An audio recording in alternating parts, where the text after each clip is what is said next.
এটা blog video বানানোর part 4।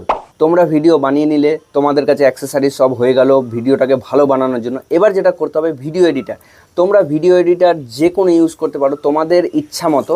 সেখানে গিয়ে শুধু কাট লাগাতে হবে, মানে যে জায়গাগুলোর দরকার। ধরে নাও যে এই পার্টটা আমার দরকার, এত দূর অবধি অডিও হলো, এবার আমি থেমে গেলাম। ওই যে থামা জায়গাটায় কাট লাগাতে হবে। সে কাটগুলো কিভাবে লাগাতে হবে, কিভাবে করবে, আমি তোমাদেরকে দেখিয়ে দেবো। এবং সেভাবে কিভাবে ভিডিও নিয়ে কী করবে সেটাও এই ভিডিওতে দেখাচ্ছি, তোমরা শেষ অবধি দেখো। যে ভিডিওটা এডিট করবে গ্যালারিতে এইভাবে বার করবে, শেয়ার অপশানে যাবে।